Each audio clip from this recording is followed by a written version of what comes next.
I want to tell you this. You purchased a home and now you're wondering, do you have enough equity in your home and is it profitable for you to sell?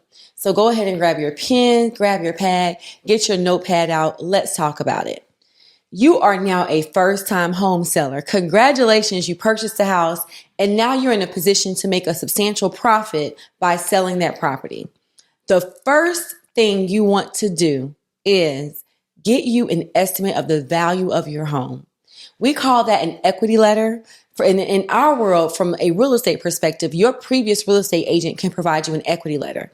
They're going to tell you an estimate of what the proceeds would be from the sale of your property. It's just an estimate. Then if that number looks good to you, then you're going to take the next step. That next step is your responsibility. Let me tell you what documents you need to gather. When you close, you had a settlement statement. You need to get a copy of that settlement statement. You need to get a copy of your most recent mortgage statement. That's going to give you an estimate of your current payoff. And then you also want to have all of the homeowners association documents. If there is an HOA, have that readily available. Those are 3 documents that you will need in order for you to think about selling your home. Taking it a step further, if this is an older property or if you've done some renovations, some upgrades, it would behoove you to have those receipts and all of the invoices that you paid in a list of all of the upgrades that you've done. Why do you want to have all 4 of these? Because this is how the agent is going to help you price your property for profit. We're pricing for profit. Now, you have all these documents, you send it over to your realtor, and now it's time for them to do a walkthrough and assess your property and talk about what your net proceeds are going to be. A lot of sellers forget that you're responsible for certain fees. And the fee that you are responsible for is, talk it. That broker fee. You pay the broker fee. So in essence, when someone is buying a home and we say, buyers, you don't have to pay for an agent. You don't. The sellers, you are paying for the agents. You're paying for a seller agent to represent you. And then the seller agent is giving a part of that commission to a buyer's agent to bring a qualified buyer to purchase your home. So you have one of the largest expenses. That's paying the broker fees. So we got to calculate what those fees are going to be. And depending on your state, they vary due to legal purposes. We cannot talk about commissions. However, if you want a consultation and you're in the state of Georgia, please reach out to Watson Realty Co. Now, moving forward, you also have other fees that you're responsible for, which your taxes, your property taxes. We have to calculate and give you an estimate of what your property taxes are from the date of escrow until the end of the year. During that time, before you get to that date of escrow, up until that day, you are responsible for your property's taxes. So that's going to be another small fee that you're responsible for. Now, I know sellers hate to hear it, but a lot of buyers may or may not, depending on the market, ask you to provide them with contribution to the closing cost. What is contribution to the closing cost? The buyers have a huge closing cost that they're responsible for when they find a property and when they're under contract. Oftentimes, or sometimes, they will ask the seller to contribute to that closing cost. I want you to know this. You don't have to pay it. You do not have to pay sellers concessions to closing costs. However, you do want to know the numbers in your area, and your agent should run the numbers so you know on average if sellers have been contributing to the closing costs and what that is. So again, you do not have to pay any seller's contribution to the closing costs, but it is important that you are aware of what's happening in your area. So an agent will be able to run those numbers. So you as a seller, when you look on like places like Zillow, Realtor.com and places like that, you'll see what the property sold for.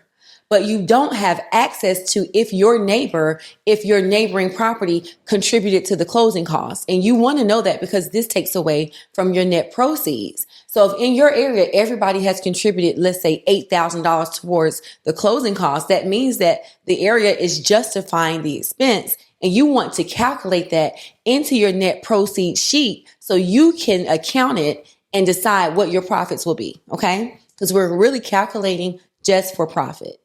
Outside of those fees, you're going to have title search fees. But those title search fees actually go against the buyer, which is why the buyer has to has the responsibility of choosing who's going to run title, who's going to be the closing attorney. So you really don't have the biggest expense you have as a homeowner is the agent fees. That's it. Everything else, they're really minuscule fees. And as you kind of move forward in the process, you're going to learn there could be other fees that are associated, but that's just a quick synopsis of what to expect when selling your home. Now you have your net sheet. Now you're like, okay, I'm happy. I see how much money I'm going to make. Now it's time for me to, I have to be honest with you. Oftentimes y'all move into these houses. Y'all put down these different kind of floors. You have orange walls in the living room. You have green walls in the kitchen. And this is not going to work to put your property on the market. You want a muted home. So to mute your home, I suggest you have neutral colors, a neutral color palette. We could do agreeable gray. You can do white. You can do eggshell white. All you want is a neutral color palette. That way, when someone walks into your home, it feels more warm, open, and inviting. All right? We want your home to be warm, open, and inviting. Secondly, you have to clean and declutter. Talk to them. Now, when you are cleaning and decluttering, what you're doing is you're making the home, you're muting the home. It needs to look a little more like a model home. Don't have so many personal items out. If you got 15 bottles of cologne, it's okay because you're trying to move, right? To pack those up and just put one on the counter. We're trying to mute the home. We want to make it seem warm and inviting and uncluttered. So now that you've uncluttered the home, it's warm and it's inviting. Now you want to be prepared to maybe take some personal photos down.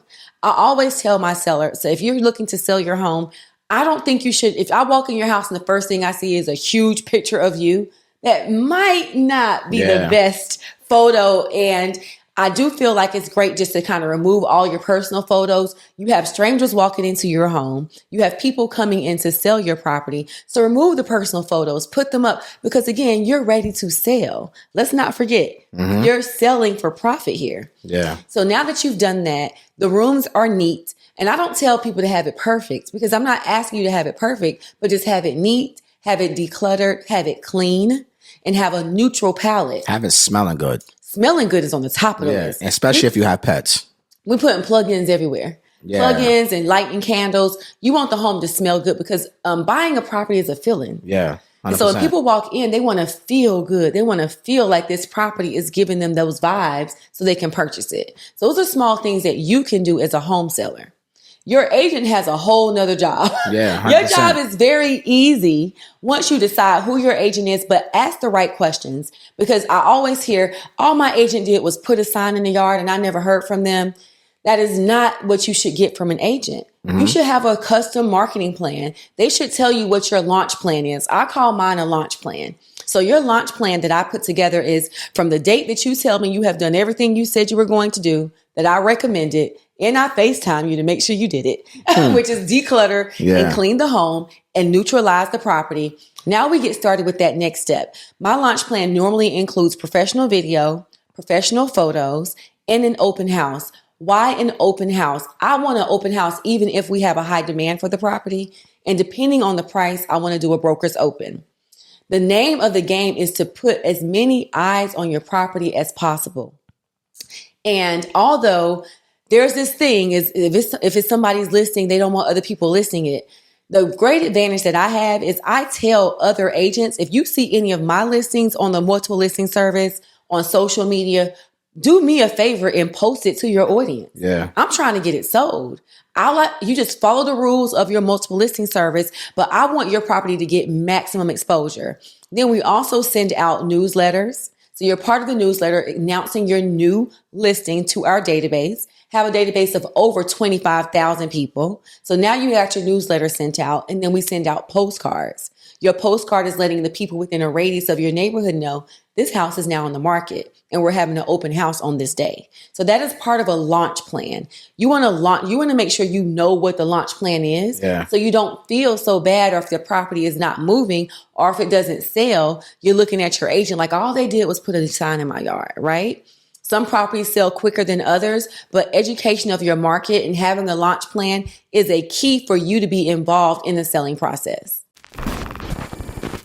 My graduates from my school being Forbes, bag drop. Bag drop. A mic drop, bag drop. Bag drop.